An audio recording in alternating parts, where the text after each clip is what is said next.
answer to every question. Hello, one. Hello, all. Welcome to episode 17 of WILI Interviews. This one should be relatively easy, especially if you've been anywhere on this channel. This face should be quite familiar. It's Bryan Lomax, but there's a bit of a caveat. We're talking about his newer channel mostly, which is called the Movie Evangelist. Bryan, say hello. Hello. How do you do?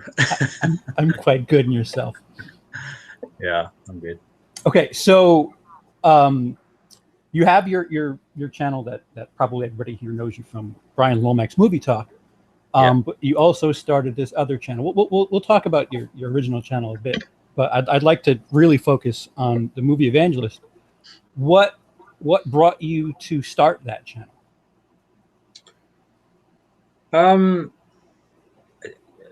Mainly, I'd done a couple of like video essays on my channel. Like one was for Blade Runner 2049, and another was for The Shining.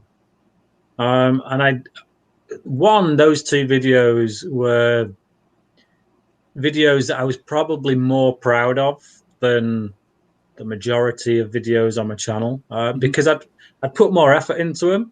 I'd written scripts for them, and I'd had to delve into the two films a bit deeper and kind of get to grips with what the themes were, what films were actually trying to say.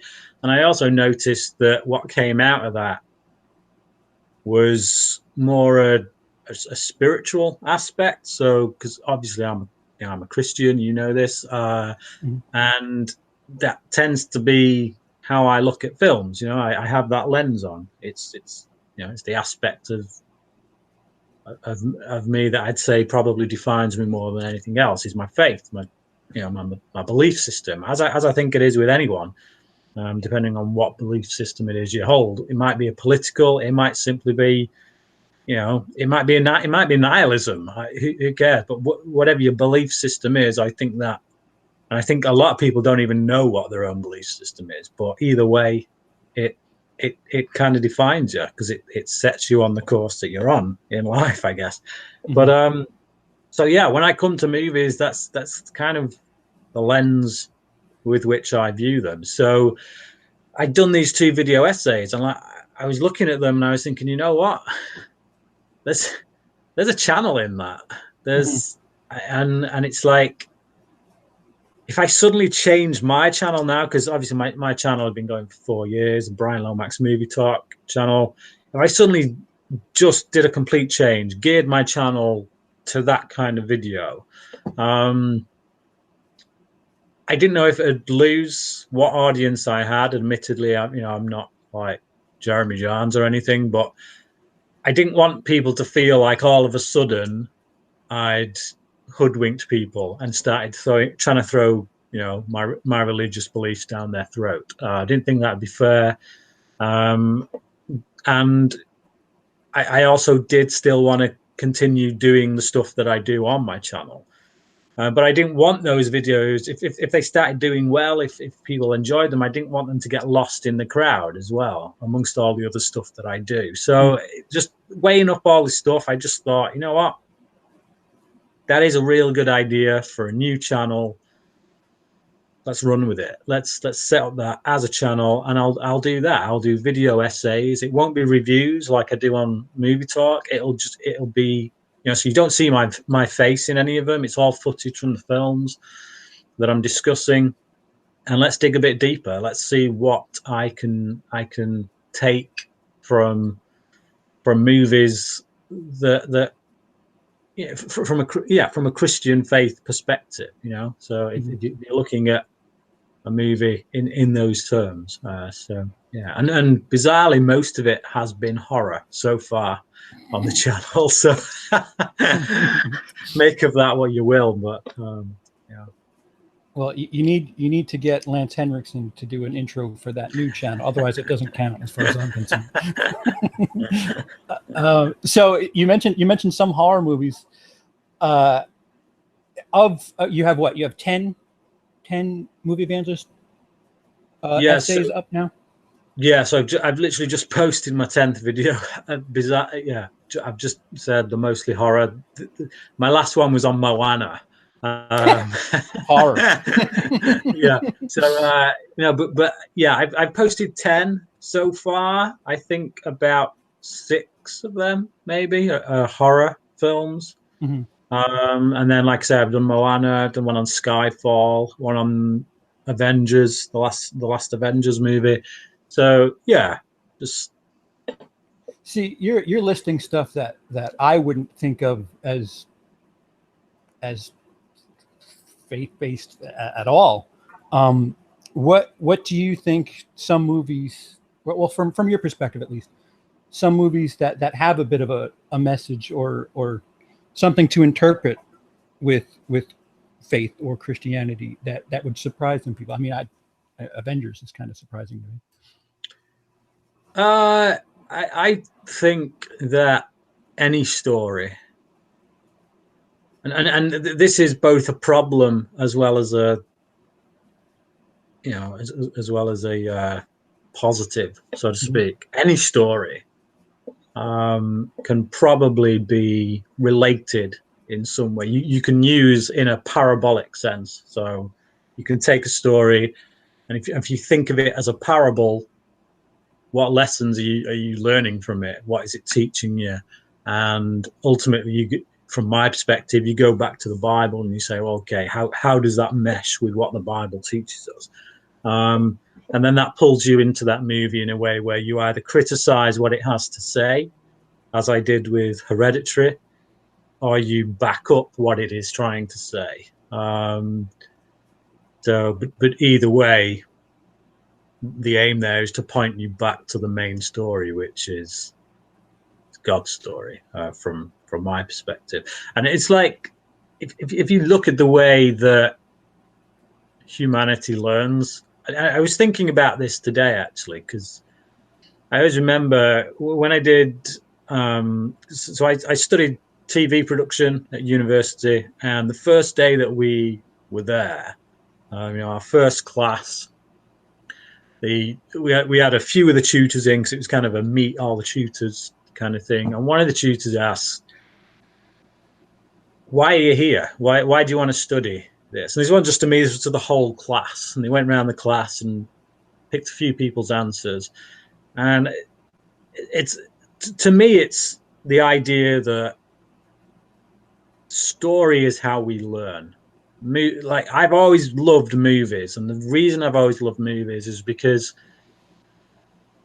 when you go a bit deeper, when you look at stories, they tell us who we are. They tell us where we come from. They tell us where we're going, where we're heading if we keep on the same course that we're on, or where we're going if we change the course that we're on. It's like that's how we learn. There's a reason that Jesus told stories. There's a reason that Jesus taught through stories. And it's because there's a difference between a preach and a parable. And a parable often leaves people confused because at the end of the day, once you tell that story, it's up for the audience to figure out what it means. And that's kind of the beauty of a parable, is that it credits the audience with some intelligence. And when they work it out, when they figure out what that story means, they feel they've got there themselves. They feel like because they've had to get to that conclusion, draw that conclusion themselves based on what they're hearing in the story, they own it. Whereas a preach, it's the difference between, and this is an essay I did on my channel a long, long time ago on my movie talk channel. I looked at the film God's Not Dead, which is a Christian film, horrible, horrible Christian film, and a film called Calvary, which is done by the brother of the guy who made Three Billboards Outside Ebbing, Missouri. And it's not necessarily a Christian film in the sense that the people behind it aren't a whole Christian company who are trying to cram a Christian message down your throat and that kind of thing. But it tells the story, it tells the Christian story, I think, in a much better way than God's Not Dead. And why is that? Well, it's because it does it as a parable. Mhm. It doesn't force feed you everything in the way that God's Not Dead does. And when you feel like you're being preached to, when you feel like you're being told rather than let's have a discussion, that's when people switch off. You know, if Jesus had gone through the towns just saying, do this, do that, or else this will happen and that will happen, and then moved on, people would be like, whatever, dude. But he told parables, he told stories, and that drew people in because it's like, well, what do you mean by that? What's that all about? Why are you telling us this story about this character and that character? And to me, that's what films are. Films are modern day parables. They are the most modern form of storytelling. You know, we've only had cinema for the past just over 100 years. You know, books, music, and all that kind of stuff have been around for much, much longer. So in those kind of terms, we are still only just getting to grips with this form of storytelling, and it could take all kinds of, you know, different angles over the coming years. But Why do you think these? I mean, you mentioned God's Not Dead. I automatically think of the company PureFlix, and they. Why do you think these movies aren't, for lack of a better term, as far as the as far as film is concerned, that they're not really good? Is it the fact that it's more like Christian propaganda? And please excuse me if that sounds wrong, but is I would assume they're focusing on the message first and not telling a story. yeah, that's absolutely it. Yeah, and it is propaganda. And like no matter no matter how you cut it, propaganda is it's ugly because it allows no room for discussion. You're not entering into a discussion with propaganda. You're saying, look, this is the way it is. Join us, or you're not one of us, and that's an ugly thing. Now, I recently watched. It was a PureFlix film. Struggling to remember the name of it. It's about this. It's a true story. It's based on a true story. I've read the book that it was based on. It's about this guy who was an atheist. His wife became a Christian. She got in with his church, became a Christian. He didn't want any of it. He was like, I'm not into all that religious nonsense. So he was a reporter, and he set out to prove that all this, you know, that Christianity basically was a load of nonsense, Mm-hmm. so that he could turn his wife around, get their marriage back to where it was, and not have to deal with all this religious nonsense. So he went all over the place, kind of looking into, you know, finding historical experts, archaeological experts, things like that, in order to debunk it. And through the course of doing that, he actually became a Christian. So they've made a film about it recently, and I still can't remember the name of it. But it was actually quite a good film. I thought it was good. I really So enjoyed good, it. you forgot the name. Forgot the name of it. Man, Case for Christ. So Oh. it's called Case for Christ. So that was the name of the book. It's also the name of the film. Yeah, it still does suffer from the odd Christian movie tick. But I think because it is based on a true story, because they've got real life characters on which to, you know, speak with when writing it and things like that, and because as well these films are getting a bit more money put into them now. They're able to hire people who can actually act and things like that.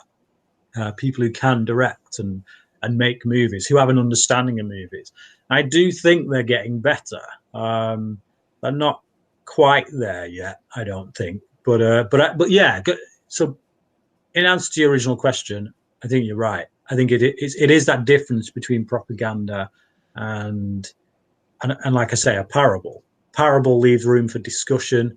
It invites people to come into the conversation, whereas, yeah, propaganda doesn't.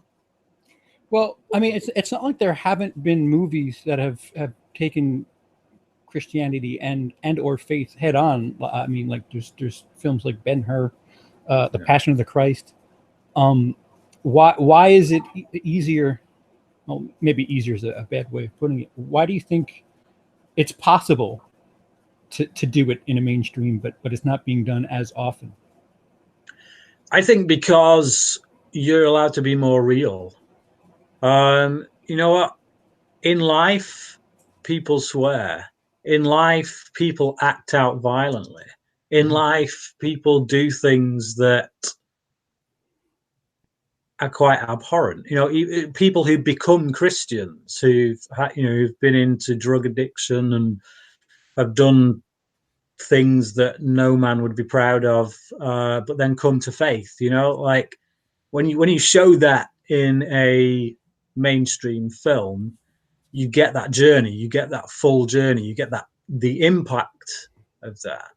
But because a lot of these Christian films, they want to give you the impact of that change, of that conversion and whatnot, and that journey, but they don't want to show you any of that stuff. And I'm not saying I want to see that stuff. I'm sure there is a way to go about it, but it has this feeling of disingenuousness, I think. Just that, yeah, you know, you watch a film like Silence, Martin Scorsese's recent one, and you see the brutality of that situation, and you know, you see some of the stuff you see in that film you're not going to get in a Christian movie, because they have a particular ethos that they want to stick to, and a code that they don't want to break. Whereas, you know what, in real life, the people who went on those missions to Japan back in the day, this is the crap they would have gone through. This is the reality of the situation. And by showing us that reality, we're in the middle of it. We can suddenly believe in these characters. We can suddenly empathize with them properly. So yeah, and I think that's one of the reasons Case for Christ as a movie works as well, because the reality of that situation, you know, it's a marital problem that in which religion is at the center. You know, is a person's idea about what religion is going to affect that marriage in a negative or positive way? That is a real life situation, but you can deal with that without, you know. Whereas if you make a film about someone who's a gangster who comes to Christ, if you're making it from a Christian movie perspective, you're not going to show all the you know, people getting blown away and all that kind of stuff. So therefore, how do you make that? How do you show that reality, and then make it feel real without really dumbing it down and softening it up to the point where people just switch off and say, you know what, I can't believe in this. So. Well, let me go in the other direction. A movie that's you brought up Scorsese. In the other direction, and a movie that was quite infamous was The Last Temptation of Christ. I don't know if you've seen that. I've not. No. Okay. No. Well, yeah, they kind of took liberties with the story a little bit. Liberties. Yeah. So you're aware of it, then? I mean, I'm aware of it. Like, my understanding of that film, I've not seen it, and to be quite frank, some of the films I have seen of Scorsese, where he delves into his Catholic guilt religious side, I've never warmed to that much, because I tend to see a lot of, again, it's the Catholic guilt plays a really big part in a lot of what he has to say with religion. But the more redemptive aspects, the forgiveness aspects, don't tend to get much of a look in. I'm thinking of Mean Streets. I'm thinking of his first film. What's it called? Somebody Doesn't Live Here Anymore, or what is it? Something about knocking on a door, whatever the hell it was called.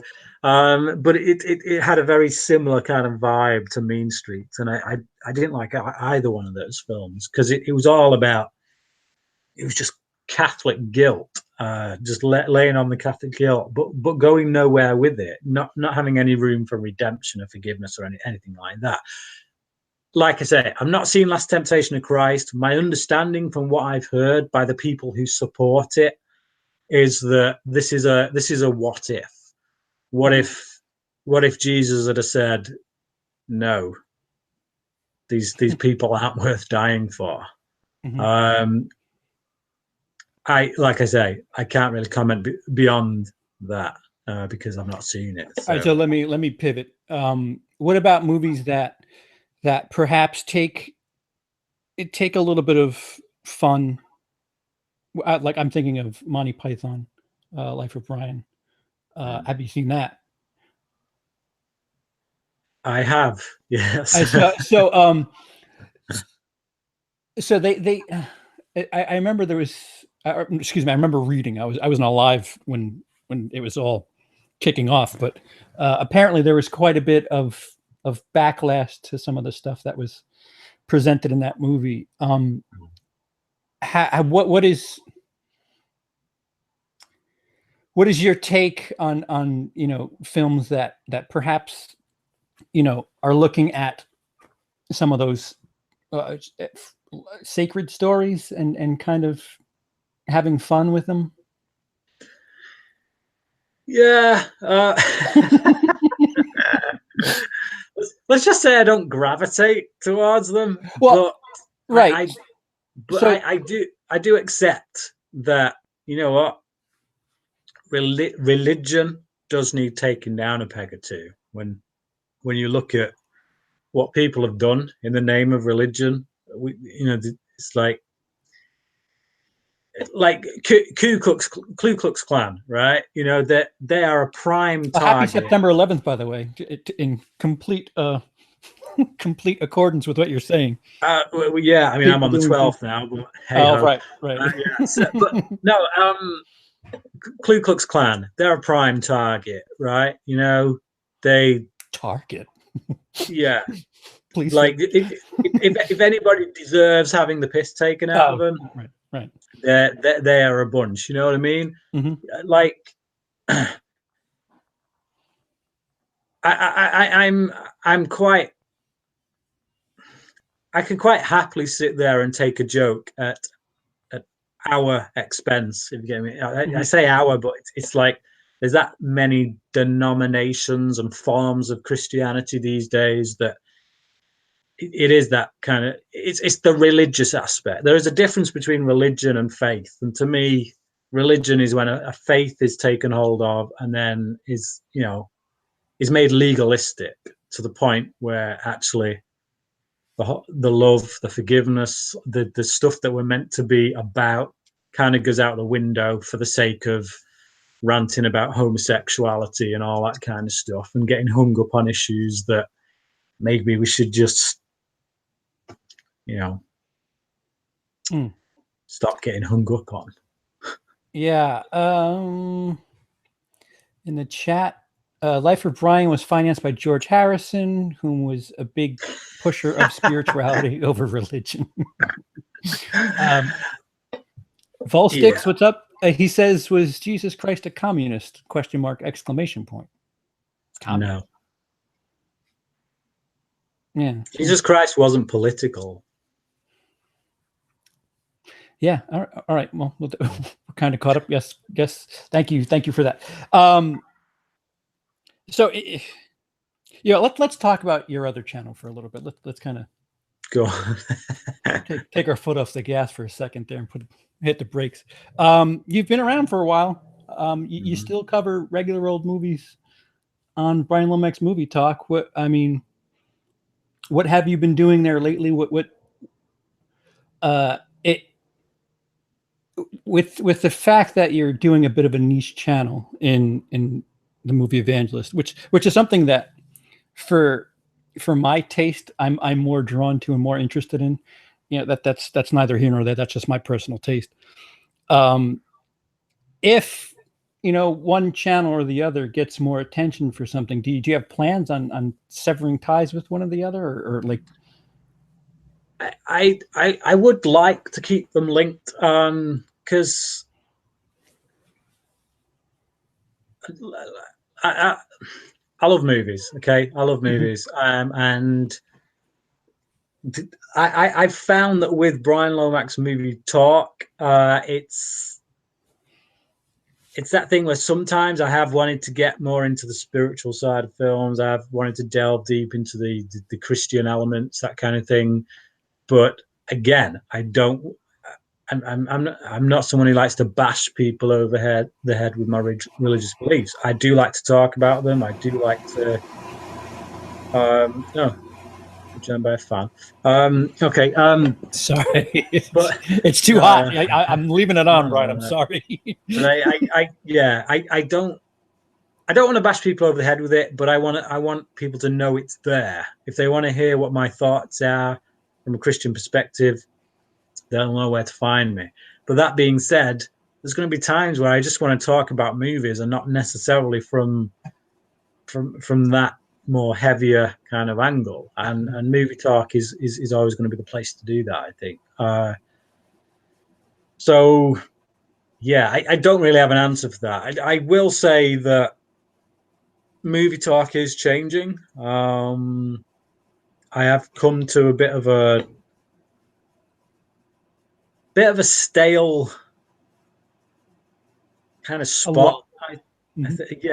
Look, I'm at that place now where when I record a review, I think I get sick and tired of saying great cinematography,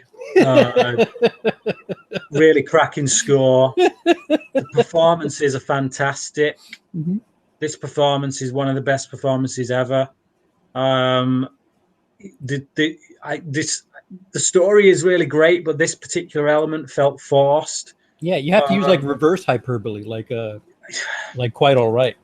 Yeah, and it's just like, yeah, seriously, it's after all the reviews I've done on my channel, now it's like, how many times can you say the same stuff? And it's like football commentating, right? That's the way I see it. I hate football, absolutely hate football with a passion.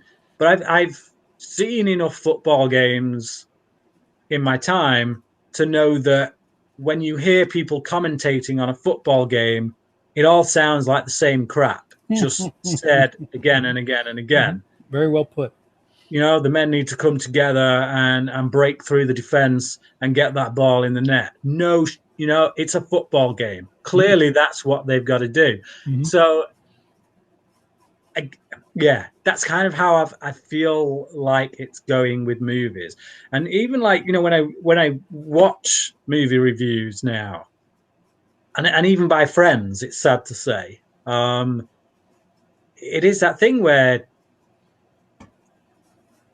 we're all saying the same stuff. And it's doing the Movie Evangelist videos, the kind of the more essay form, that has forced me to dig a bit deeper. Like when I do those videos, I'll latch onto an idea. I'll have to think about the film for a while, and it gets to a sense where I'm almost like meditating on it. And I'm, like, sometimes like an idea won't come to me straight away. Like I'll feel something. I'll think like there's something in there. I don't quite know what it is. And I'll have to think about it, and I'll start thinking, well, what are the characters all about? What's this all about? And then eventually an idea will start to form, and I'll think, well, how do I communicate that? And in the course of kind of trying to write that down, I latch onto other ideas, which then require research, because I don't want to say something that's just an off-the-cuff comment, which, you know, you'll get someone commenting on your video. Actually, you know, we've been there a lot recently. So having to check out certain facts, you force yourself to dig deeper into the film. And like, I came away from, so I did an essay on, like I said, LA Confidential. I recently did one on House of Flying Daggers. Okay, so House of Flying Daggers. that's this. So this isn't a Movie Evangelist one. This is just on my movie talk. So it's not a Christian related video, but it is an essay, and it is kind of inspired by those essays I do on Movie Evangelist. I watched House of Flying Daggers. It's a film I've always loved. Thought I want to watch it again. I've not seen it for about 5 years. And I thought, but I really want to see it, so I'll watch it. And I watched it, and I'm like, I really liked it, but I'm not sure I loved it in the way that I used to, because I'm not sure there's a right lot there. I'm not sure there's as much there as I previously thought, and that bothered me. It actually bothered me because this is a film I loved. I'm like, but what if there's actually not as much there? So it's sad to say this, but I actually went to bed that night just thinking about it. I was troubled by that possibility that this film I loved maybe wasn't as good as I thought. And then you kind of go into a meditation on it because you're thinking about just that one film the whole time. And as I was doing that, these ideas started to come to my head about the themes of the film and about the representation of the female characters in it. And then when I woke up the following morning, I was like, I need to know why is that representation there? Why is the director Zhang Yimou giving us that particular interpretation of these female characters? And I thought, well, it's a Chinese film. Women, I guess, in China are kind of, particularly when the film was made, were considered second-rate citizens because of the one-child law. In China, you're only allowed one child, and more like it was more considered more valuable, I guess, to have a male child for all various political and social reasons. Mm-hmm. And I thought, yeah, that's an angle there. That's an angle. So I looked into that and I typed in one-child law. And funnily enough, I found out that Zhang Yimou, who directed that film, actually holds the record for being given the highest penalty for having more than one child in China. So boom, all of a sudden this clicked. So this initial idea I had, backed up with the research that I was kind of forced myself into doing, connected these dots, so that then the theme that I thought I was reading in the film suddenly became all the more powerful, because actually the one person on this planet who's probably got more reason to approach the female characters in that way is this guy who directed it, who made the film. So it gave me a greater appreciation of the film. And like when I'd watched it the other night, I think I was hovering around the 4-star mark, when previously it would have been like full on 5 out of 5. I was so hovering around the 4-star mark, and then doing this essay, going through all these thought processes and doing the script of it and the research, my grade went back up because my appreciation for that film has become something a lot more tangible. There's a reason for it. So the whole reason I'm banging on about this is that doing that kind of video is actually, it's made my passion for film come alive again in a way that my movie reviews just haven't been doing. Like they've literally been sapping my passion, because I've been in this mindset where I've got to get so many reviews out a week. And, you go to see a film, you come home, you bash out your review, you get it up, you look at it and you realize it sounds like all my other reviews, but whatever, people seem to be enjoying it. But there's no passion there. Doing that one essay on House of Flying Daggers, seriously, has given me a greater appreciation for this thing that I say I'm passionate about. And it's made me love that very film more. And it makes me feel like I've actually got an education on that film. Like the stuff I've learned doing that essay, I can now take with me into any conversation. Somebody brings that film up in conversation, that's there. I've done it. I've done the groundwork. And it's just, yeah. I think, so what I'm saying is, don't expect to see that many reviews on my channel in future. I think the content on my channel, both channels, is probably not going to be as frequent as it has been in the past, but it will be of a higher quality, and there will be more passion there. There will be, if you want a bit more of an education into the films, you'll get it. And that's not because I know better than other people. It's because I've had to give myself an education whilst doing that video. So if you pick up on that, great. If not, then go and watch Jeremy Jahns, whatever. Luke says, but I like your movie reviews. Yeah, you want to second guess yourself and really think about both your channels and your movie watching. Watch Solo and get back to me in the morning, because man, I don't know what I'm doing after watching that movie. But that's neither here nor there. So you kind of skated past it. I guess I'll ask you this as both Bryan Lomax Movie Talk and the Movie Evangelist. Director's intent. I think you've covered it. You've covered at least Jeepers Creepers, I think, which it's not a movie that's about any nefarious stuff, but it's hard to not project some things that we know about the filmmaker. With stuff like, I mean, you brought up the KKK before, misinterpreting a message. How much do you put on the director, and how much do you put on the audience member? Because I mean, you brought up stuff like Moana, Avengers, which I wouldn't say, as me watching, I wouldn't take in a Christian or a faith-based message or underlying subtext or something, but you have, and you've gone on lengths about it. How important is director's intent in what we are perceiving as far as the film is concerned? I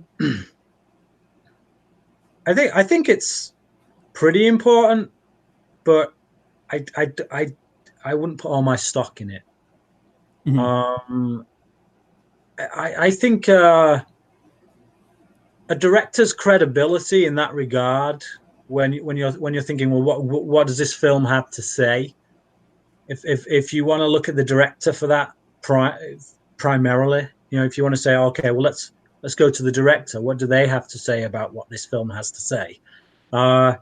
They gain a lot more credibility to me when they have both written and produced the film that they've directed as well. Mm. So you look at someone like Tarantino, you look at someone like Christopher Nolan. They write, produce, and direct their movies. So they are the primary earthly voice, shall we say, within the making of that film. But outside of that, we've got so many things that shape us and why we do things, and like even people who aren't Christians, who don't believe in God, don't truck with religion at all. You look at America or the UK. They're Christian countries, and what I mean by that is not that, oh, you are a Christian whether you like it or not, because you live in a Christian country, pal. No, it's what I mean is the laws of your country, the foundation upon which your country was built, are built on laws that were made because of Christian principles, because of a Christian way of thinking.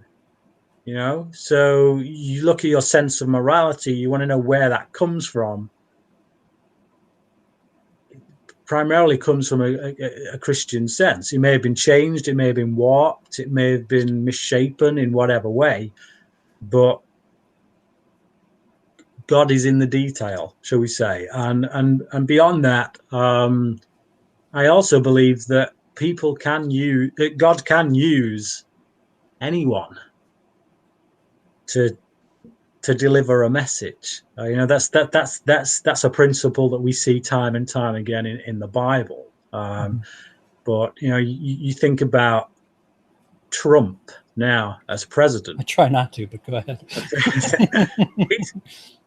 Look, the guy's a complete tit. I think we all know this.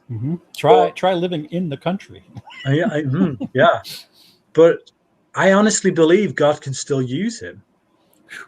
God can use the cock-ups this guy makes. And I think people need to spend less time attacking Trump and the crappy policies he comes up with, and praying that God does something about them. That's where I sit with politics, quite frankly. I pray for whoever's in there. Pray? Yes. Okay. Yes. I don't know how we got to politics. You threw me for a loop. So it's going back. It's because you're saying, like, who's in charge of the story? Is it the director? My answer is interpretation, I guess.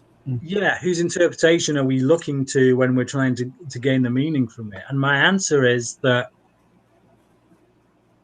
the person we think is in charge of a film may not necessarily be in charge of the film. They may think they're in charge. That's all I'm saying. What about when a director says something like, "Well, it's whatever you want it to be"? I think that's a good call. Well, what if? All right, so right. I think it's very, for me, I want to feel like the director had a clear vision. I want to feel like he had something to say. When I hear him in interviews, I want to know that he made the film with a purpose. But I'm happy for them to turn around and say, look, I had my reasons, but I don't want to interfere with what you get from it.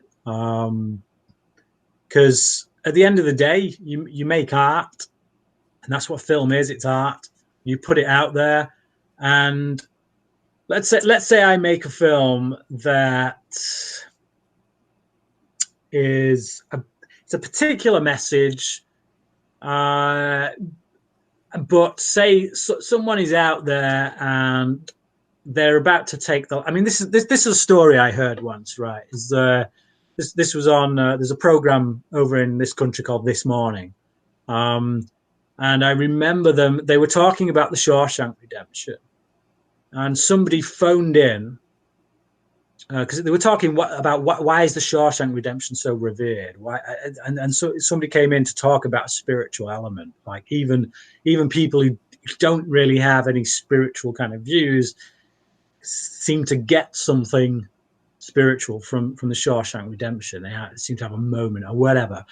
Somebody rang into that show and said, I was considering taking my life. I was this close to suicide. I'd made the decision already. And the Shawshank Redemption came on TV that night, and I was sat there and I watched it, and it changed my life. The decision to take my life disappeared. It's gone, and I turned my life around, and blah blah blah blah blah. Now, say if you have a film like that where you're not, your intention isn't this, that, and the other, whatever. You have a specific intention, but that film changes someone's life in a particular way because of the reading they got from it, not because of the reading you tried to imprint on them, but because of the reading that they got from it. If you turn around then as a director and say, well, fair play to you, glad you didn't take your life and all, but that's really not what the film's all about at all. That was not my intention. I don't know why you got that meaning from it, but it ain't there.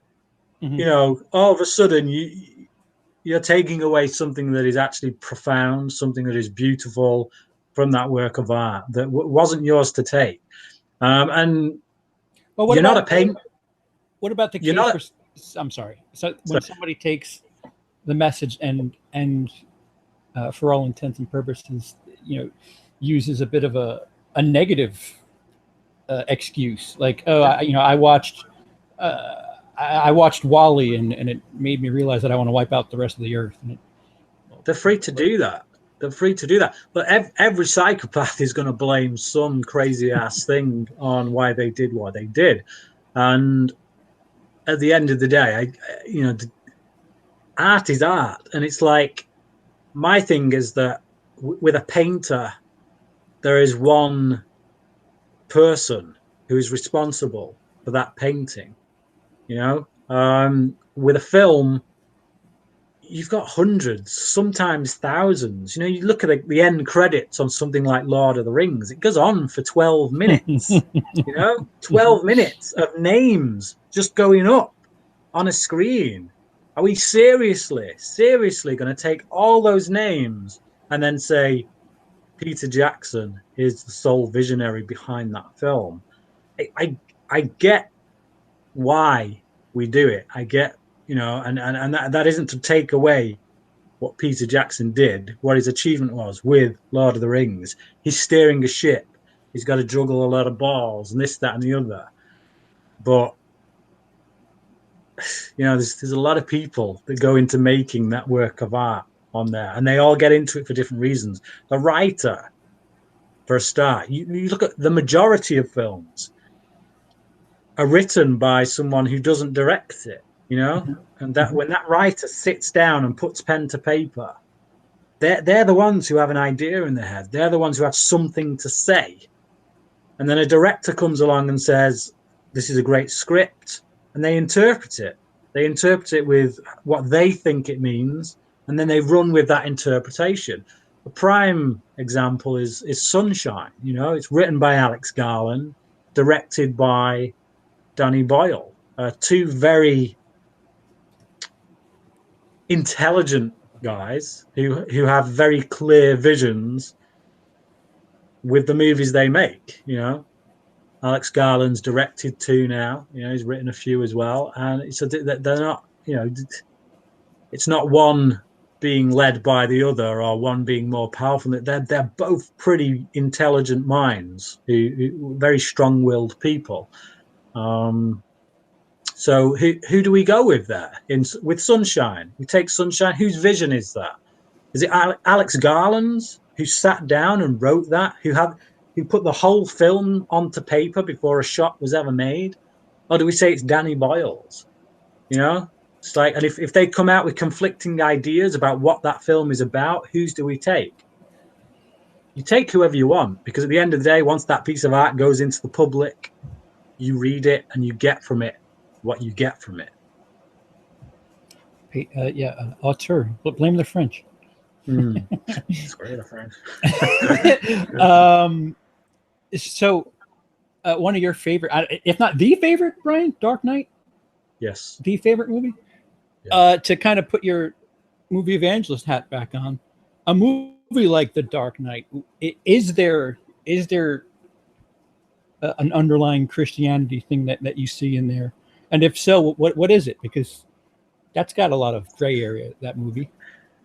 Yeah, I might want to save that for when I eventually do a video on it. But okay. Okay. But anything. Look, like I once explained, like I had a conversation once with a Christian friend of mine, very intelligent guy, who said, so there's a video on my channel, on my Movie Evangelist channel, about Skyfall. And the original form that video took was actually a little 10-minute preach that I gave at this church event once. I took a clip from Skyfall and I broke it down the way I do in the video. And this friend of mine came to me later, and we had this really long conversation, and he was concerned, because it's like, how far do you go with it? Because literally, and this is the example he made, you can literally draw parallels with themes, biblical themes from the Bible, with anything. You could do it with porn. Porn is an art. I learned that in film school. You've got, I can't proclaim to know what the storylines in a porn video would be. Delivering but pizza. I've seen Lust. Next I've question. seen Zach, Sorry. I've seen Zach and Miri make a porno, unfortunately, and I've seen a lot of comedy sketches that kind of acknowledge the storylines in a porno. I've watched Boogie Nights, so let's assume, for an example, the storyline in a porno film is a woman's washing machine breaks down. A guy comes to fix it. He fixes the washing machine, and then they get it on. Well, in simplest terms, that guy represents the savior. She's got a problem. She's got, her life has fallen apart because a washing machine no longer works. The savior enters in, fixes her life by fixing the washing machine, and then takes her to heaven in a sexual orgy. Wow. But this exactly, and that's the point. How far do you go with that concept? How you can apply it to anything, and that's because, again, it comes back to that idea of stories. From the earliest days of man, we've been telling stories. That's how we learn. That's how we teach. When you bring up your child, you tell them stories about your past, about the people in your life, about things you've done. You tell your child, don't do that. The child says, why? You say, well, because blah, blah, blah. You start telling them a story. It's the fundamental way in which we teach. You look at programs like The X Factor, America's Got Talent, Britain's Got Talent, things like that. Those programs aren't successful because somebody comes on and has great talent. They're successful because somebody comes on and tells a sob story about the hard times they've been through. And then they come out with an amazing voice, and all of a sudden you've got that redemption. You've got that. It's a story that is unfolding before our eyes. That's what draws us in. If you like those kind of programs. Story is everything. Story is key to our understanding about the world we live in, about who we are, about what makes us human. It can't be underestimated. We've been telling stories since the dawn of time.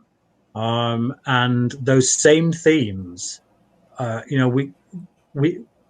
mankind wants salvation. We want to know there's heaven. We want to know that there's more to life than this. We want to know that there's life after death. We want, all these things feed in to every story we tell. So in stories, you're always going to get these constant themes of redemption, of a savior, of the one who is going to come and save us all, of going to a better place, of heaven, of hell, of punishment, of, all that stuff feeds into these stories. It's always going to be there. So to kind of take what you're saying and to go in the opposite direction, something that you've brought up, I think somewhat recently, and I didn't realize that you were that turned off by this movie, but Sausage Party is something that you have as perhaps, am I wrong in assuming it's one of the worst movies, if not the worst movie, as far as you're concerned? It's certainly one of, yeah. And the reason for that is because, as far as I'm concerned, Sausage Party is the God's Not Dead of atheist filmmaking. Okay, and that's you answered my question without even me asking. Yeah, it's not a parable. I've got no problem with people making a film about atheist ideas. If they want a dialogue, if they want a conversation about it, if they want to create a space in which people can then come out of that film and discuss. You don't get that with God's Not Dead. You get told what to believe. You don't get that with Sausage Party. You get told what to believe. You're told, if you think religiously, or if you have a faith, you're an idiot. And the answer to it is to just enjoy yourself as much as you can before you die. And the way it goes about it, to me, isn't clever. It's not humorous. It's not subversive. It's just on the nose, blatant, and it's cramming an atheist ideology down someone's throat. To me, yeah, that doesn't wash. It's the same ugly kind of propaganda that I see in God's Not Dead, and that's got nothing to do with the fact that it's an atheist ideology. It's just the way in which that atheist ideology is delivered. Okay. We actually have a question from Luke. Thank you, Luke. Question: as a filmmaker, how much do you feel doing YouTube distracts you from making films instead? Man alive. Completely. It completely distracts me, and it's frustrating. It really is. It's very frustrating. I've got some ideas for scripts, for screenplays. I've got no gumption to sit down and write them because life, man. By the time I get to the end of my day, dealing with raising a child and looking after a wife and trying to run a business, and get to the end of my day, and it's like, do I want to sit down now and get stuck into writing my screenplay? Not really.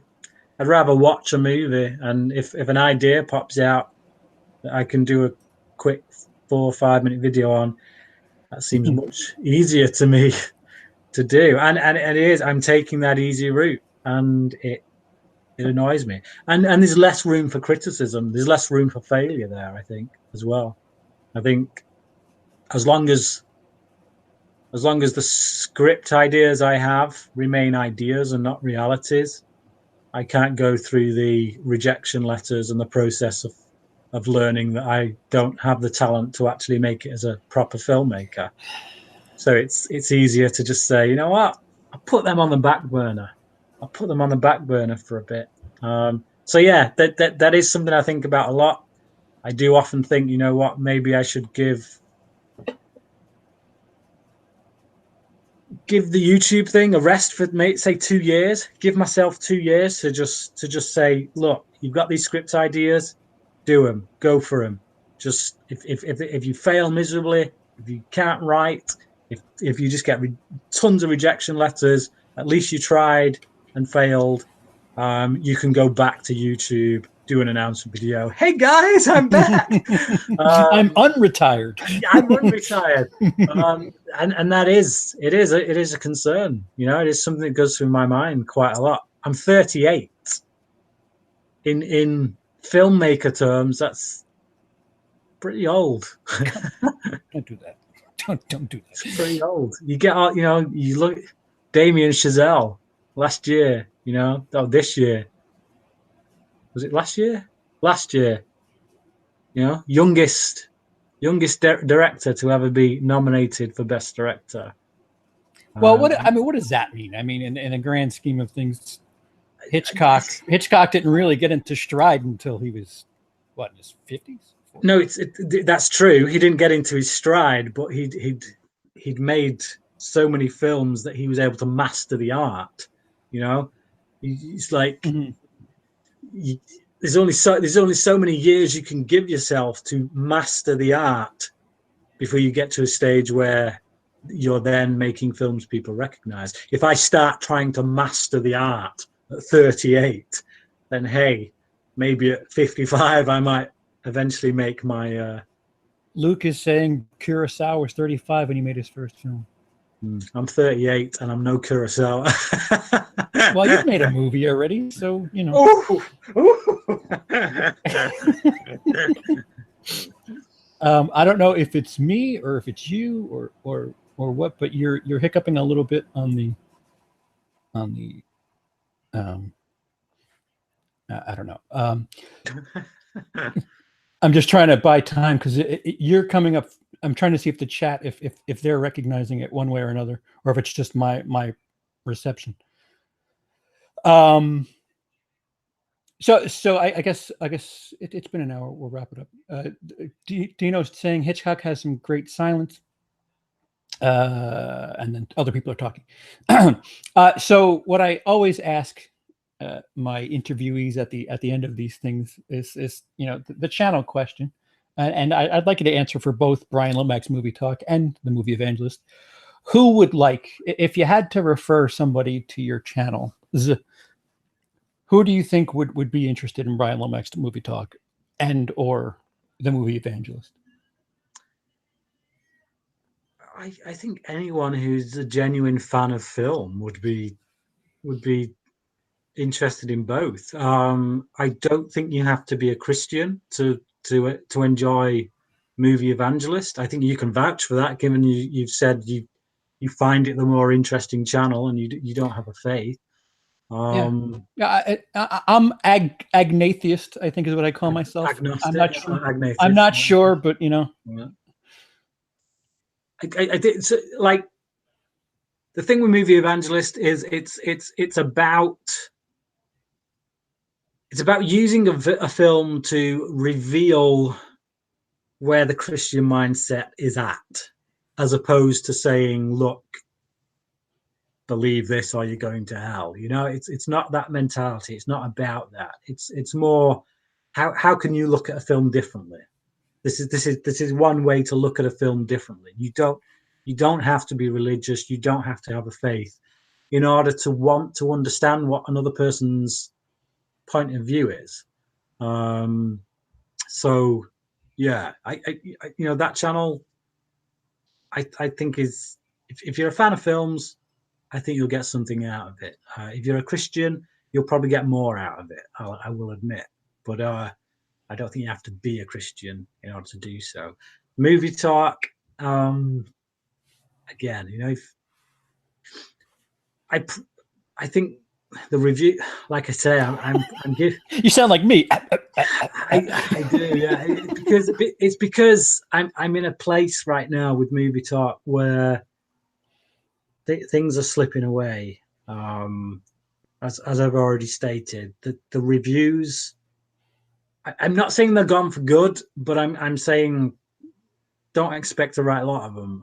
Expect more video essays. If you want to know what they look like, head to my channel. Look at the video that pops up at the top, the one that I did for LA Confidential. Watch that. It's a video that it's probably the video I'm most proud of on that channel. And it's the kind of style of video that I will be doing more of. Like I said, I did one on House of Flying Daggers. I posted that yesterday. That's in a similar style to the one I did about LA Confidential. It's an essay. It's a video essay in which I've had to do some research. I've had to think a lot deeper about the film and talk about things other than cinematography, performances, and score. So if you want to go a bit deeper, then yeah, check them out. And lastly, what do you have? Do you have stuff on the horizon that you have planned for either channel? So I've got ideas kind of going around in the brain for Movie Evangelist with regards to the film In Bruges and Don't Breathe. And with regards to Movie Talk, I'm a bit more relaxed with it now. I'm allowing myself to watch, because that's another thing about what we do. It's like we want to review current movies. So we going to the cinema. Don't put me in that category. I mean, the movie reviewing YouTube community kind of thing. I've gotten into this pattern where I go to the cinema and there's not as much enjoyment there as there used to be, because I feel like I'm going there to work. I feel like when I get out of this film, I need to think about it and go home and maybe do a review about it. And like, I guess what I'm saying is I'm giving myself the chance to breathe and say, you know what? You don't have to do that. Go back, revisit some of those films that you love, films like House of Flying Daggers that I've not seen for years because I'm so caught up in this rat race of trying to see everything that's current. go back to those films that I love. Go back to those films that gave me the passion for movies to begin with, and dig a little deeper. Think about why I like them, and then share that with people. Not necessarily in the form of a review, but in the form of an essay that really gets to grips with that film, and that actually excites me. It gets my passion burning again for this beautiful art of cinema. So yeah, that's what I'd say. Expect on Movie Talk.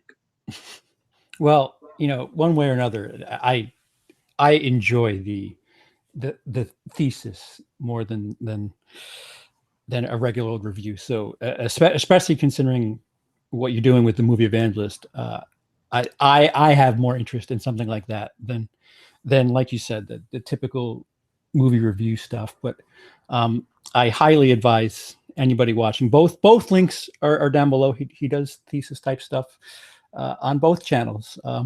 But get that Movie Evangelist channel going. You had your Hereditary video has over 100 views, right? That's pretty big for the time being, right? Yeah, it's certainly doing better. I think if you look at the ratio of subscribers to view count kind of thing, it does seem to have a lot more traction.